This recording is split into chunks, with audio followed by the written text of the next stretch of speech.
let's turn our attention to the royals. And a whole raft of royal stories have been out this weekend. Let's talk to Rupert Bell, TalkRadio's royal correspondent, about them. Good morning to you.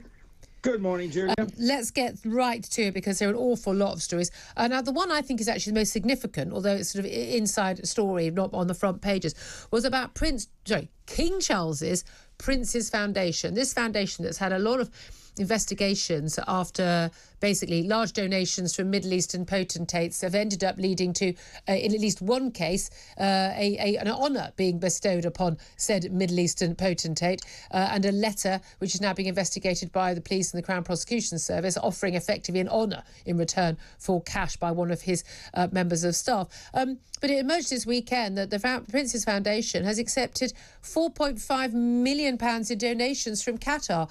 It's a bit rich for people to be criticising David Beckham, who's a footballer, for goodness sake, for accepting money from Qatar, when a royal charity is accepting money from this pretty nasty state. What's going on there?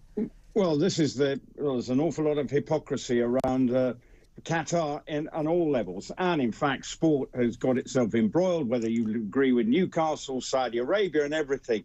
So it's all part of the very difficult balancing act. Now, the King said that he would try and take more of a backstop and try and avoid issues like this. Now, the Prince's Trust, we know, is a very creditable organisation, has done huge amount of work since the late 70s when he started it, but clearly it needs funding. And yes, here he is seen once again to be taking money from the Qataris. Of course, we had all that money in the cash, but it was all accounted for, all above board. It just was the unseemly way that it was delivered. There was also Michael Fawcett, as a member of the royal household, who's being investigated. But it is all just this uneasy balance as the King tries to navigate through his sort of new way of operating now that he is the King. And yes, he still wants to see the Prince's Trust operate and be an effective organisation. It does need funds, but he's got to be mindful of a wider public opinion. And clearly there is a fallout from the World Cup in terms of the profile and the perception of Qatar, which sits uneasy, I am sure, with many, and the King's got to be mindful of that. We just know, I mean, the royal family, whether it's Prince Andrew or King Charles, over the years have been quite happy to take money from anybody. They really do not care, and some very, very unsavoury sources. Let's talk about Prince Andrew, because she's also in the news over the weekend, but he's angry about losing his 24-hour armed police protection, apparently at the cost of £3 million a year to taxpayers. Now, I mean, again, you have to have a number of people on duty 24/7. They get holidays, they get nights off. They work. We don't work every single day. So a huge number of staff are involved in that. The argument being he's no longer a working royal. He doesn't need it. But I feel this, for me, it's the same issue as with Prince Harry, which is they need this protection, not because they're a working royal, but because they are members of the royal family. That wasn't their choice. They were born into it.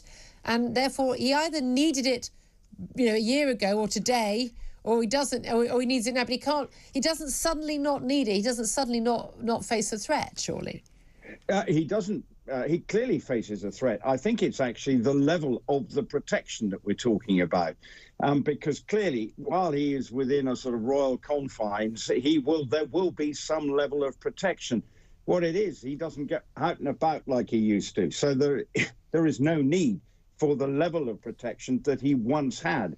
And of course, though, it's all part of Prince Andrew wanting to feel that he's still a viable member of the royal family. Yeah. Well, that's not happening. And it's the same with Prince Harry, who now, of course, lives over in the United States. So he's outside the sort of remit of this country's protection. So while, he is a member of the royal family, and there is an undoubted security risk attached to that, and I am sure the royal family are mindful of that. It's just that probably it's been ratcheted down a tad to reflect his current status. And it is what we all got to do is look at how they can save money, because 3 million is quite a lot of money. Well, if you think about that amount of money on each individual royal, we're talking about huge sums of money, aren't we? Let's also talk about, I suppose, the new Queen Camilla, Queen Consort. She has decided to scrap the term ladies in waiting. She's going to have lady companions. What is his job? Are these people who sort of, put toothpaste on her toothbrush and help her get dressed? What do they do? No, they certainly do not do that. what they when the ladies in waiting were very much for the Queen, they were very much hands-on and also would be writing letters and very much part of the day-to-day operation of the Queen's household. But clearly the Queen's consort has taken a different view, that these 6 ladies, I think it is, will be basically available when she goes on visits, not to be full-time members of staff, but they will be there sort of discreetly walking a pace behind as she goes and conducts public duties. So that is in the sense. She's they're sort of aides, but sort of they're friendly aides. I mean, because I looked at the list of people, I don't know who any of these people are, but they all sounded very, very posh. There was a lot of lady this, countess that going on. Well, I do know some. Of course you do. You have dinner with these people because you're so I posh. do actually with a couple of them, so it's fine. But and very nice they are too. Have you dated any of them, Rupert? Have I? No, I haven't. There was a bit of a pause. I haven't dated any of them. That was a very leading question. But anyway, no, I have not. That was not where I was expecting to go. But I do know them well. But the fact of the matter is, they will be an important part of the operation when she goes out and about. And that is I think the Queen Consort doesn't want a big machinery behind her. No. But actually, she does carry out a lot of public duties, and doesn't want it to be a burden to say just 2 or 3, but actually can spread the load so that the other members can actually get on with their normal lives. Yeah, especially as they thinned it down. You haven't got Harry and Meghan, you haven't got Prince Andrew, you're kind of limiting people who... I mean, people want a royal to turn up, they want royal patrons, it means they get the coverage, the local paper, and you get more money, and, there is a purpose in that sense. Let's talk, though, about also titles. Titles are a very big thing. I'm always fascinated by the whole, someone's reached 21, or they get married, they get a new title. You get the Duke and Duchess of Sussex, you get Duke, whatever it is. Everyone wants a new title. And there was an expectation that the Duke of Edinburgh title, given to, obviously, Prince Philip, the Queen's consort, was going to go to Prince Edward. He, for some reason, I don't know whether this was expressly said or he expected it to go to him, but Prince Charles, I've done that a million times in the last few months, King Charles has decided, no, that's not the case. So who's going to get that title? Well, it's not official, but the thought is it could be Princess Charlotte. Now, of course, she is third in line to the throne, because now it's no longer, when the Queen came to the throne, there was no other person who direct descendant. It always used to go to the eldest son, or Prince Andrew became was next in line as the Princess Royal got demoted. But obviously now we've moved into a new era.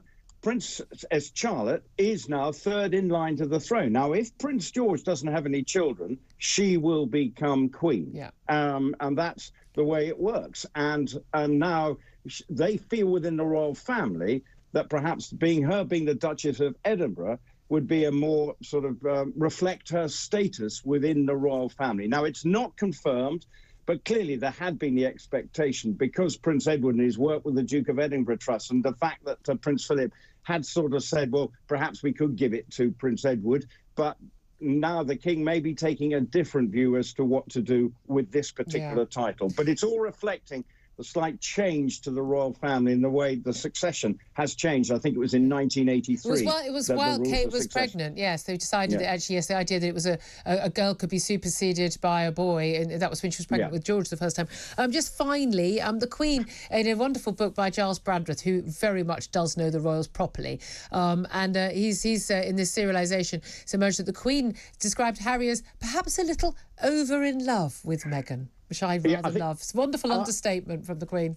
I think it probably is. And actually, Gyles Brandreth, I think what he's done is encapsulated what many people thought and what was going on. And obviously, he's well connected. And I think the book is a true reflection of many of the aspects of how the Queen endured, went through her final years of her life. And it wasn't easy. Clearly wasn't. Obviously, with the death of her husband and then all the lockdown and everything else that had to come out of that. And clearly, she was battling an illness as well as, a 96-year-old lady. So I do like his turn of phrase. I think in many people, clearly he went into his relationship with Meghan in a very enthusiastic fashion. Absolutely. That's the way of putting it. Wonderful stuff. Rupert Bell, TalkRadio royal correspondent. In fact, categorically has not dated any of the Queen's ladies in waiting, whatever they're called this week.